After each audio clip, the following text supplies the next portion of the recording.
Hello, this is a free call for an incarcerated individual at Sedgwick County Detention Facility. This call is not private. It will be recorded and may be monitored. If you believe this should be a private call, please hang up and follow facility instructions to register this number as a private number. To accept this free call, press 1. To refuse this free call, thank you for using Securus. You may start the conversation now. What up, Josh? What's up, bro? How you doing? I'm doing good, man. Hope everything is good with you, man. Man, as well as it can be, you know? Yeah, I hear you, man. I've been chopping it up with your brother, and I appreciate you joining the show, man. Yes, sir. Yes, sir. Yeah. Well, we're recording now, man. Tell everybody what your current situation is. Man, right now, I'm currently locked up out here in Kansas. I'm from Cali, from Fresno, born and raised at 9370559 area code, you know, and I'm off the north side, that's my way. And took a trip. I was out here in Kansas, got caught up on a homicide, and I just settled out on a plea deal for manslaughter, 18 years. And that's my current situation right now. I'll leave off the prison tomorrow. Damn. How long have you been down? Shit, right now, like 23 months at the end of this one. So I'm down 23 right now, and I got 18 to go. So with a little good time situation, and the time I got credit, I got like close to 15 left. Damn. But to go out here and see what the situation is and what their system is. I just did 10 years in California, so I know how to do this in the country and keep my head up and walk down. And my name's getting in everywhere, so I'm not worried too much about that. It's just adjusting to their system, and really they lack of politics out here. This shit weird, but man, I'll make the best of it. What's the difference between California and being locked up in Kansas? You said Kansas, right? Yeah. Well, I would say the biggest difference is there's no racial barrier. Back home in California, everything's kind of set in stone. You got certain invisible lines that you just don't cross. You stick to your race, your structure, or whatever it is you run up under. Out here, it's kind of like a free fall. Everybody does their own thing. There's really no racial tension or racial barrier. But they let a lot of bullshit go. Like, for example, back home, you're not going to be a chomo or have an R on your jacket and walk the main line. Out here, there's so many of them. It's like it's their kingdom, it's their world. So I'm not saying everybody all bad out here. It's just there's few far in between. But that's probably one of the biggest things I got to get used to. And they do interracial settlement here. We don't really have that back home. Oh, okay. Once I get to prison, I should be leaving here tomorrow. But in the county, it's all single man cell. So that's something I got to adjust to once I get to it. You know? Knowing that you're heading off tomorrow, what are you going through mentally, man? What's going on in your mind? You know, it's another long trip. You know, it wasn't something I was expecting the way the situation occurred. It wasn't like I was out seeking violence. It's just how the case came about. It got resolved this way, and kind of let myself down, the family down, my kids down. I got a father of 3 and 2 boys in their teenage years, high school and stuff, doing their thing, and then I got a daughter. So it's like I did my time back home, did everything I could, didn't have no violations, and try to stay out of the way, beat the system so I can enjoy life. Came out here trying to make the best of my situation, and it seems like I couldn't get away from it, man. And here it is. Here I'm stuck. They say it's not it's in you. You know what I mean? It's not just on you; it's in you. And yeah. Until I change that full mentality, it's going to be a continuous loop. So that's what I'm hoping to correct on this bit. Talk to me about your life growing up, man. Man, honestly, I mean, you hear a lot of sad stories when it comes down to it, but that really ain't my situation. I come from a 2-parent home.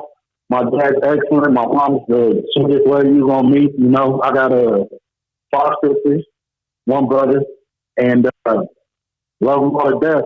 I was just kind of that product of my environment, the group I grew up in from elementary school. And so I had a good parent home, a good child upbringing. It's just, you know, once you get into that junior high and that high school and testosterone is coming about you and you are who you hang out with. And that was my crowd.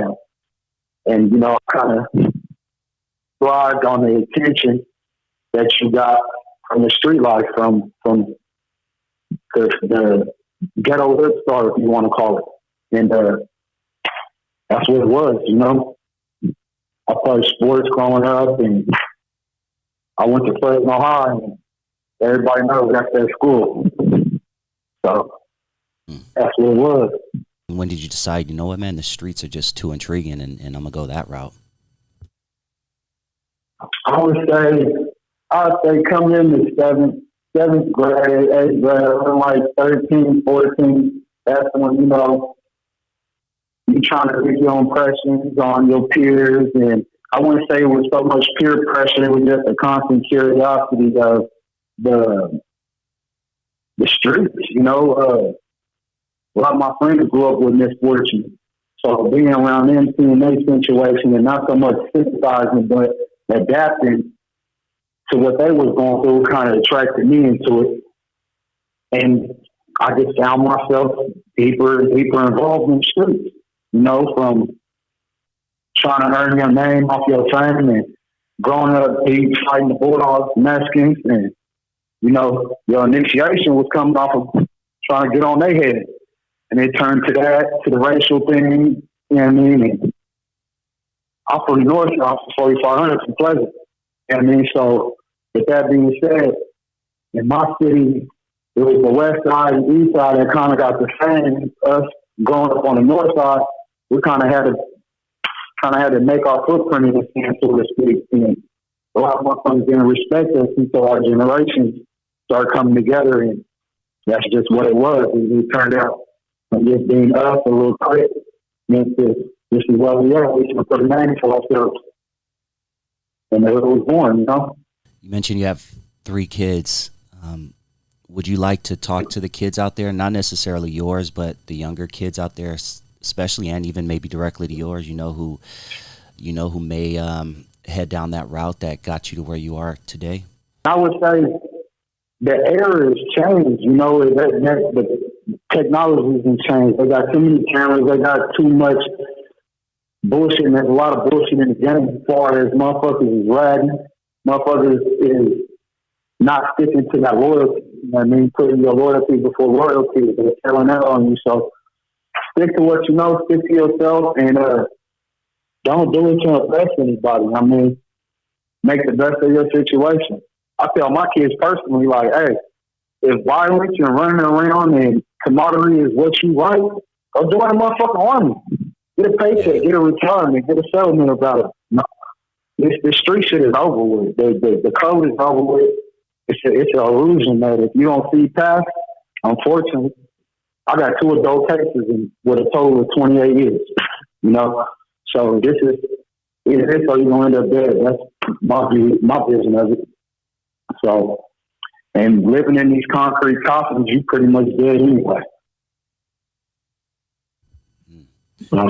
That's why I tell the kids, man, make a career out of yourself, do something with yourself, and if the camaraderie and the brotherhood is what you start seeking, find something structural to put it towards, put your loyalty towards something structural, because when it comes to them courtrooms, I can't say that loyalty is there, you know?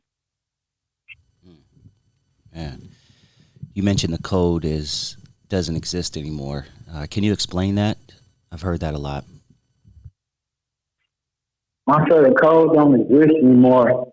Pressure buses fights, man. And although I've never had a code of change on any of my cases, you know what I'm saying? I see it day in and day out. People say they grew up with their friends since the sandbox in elementary.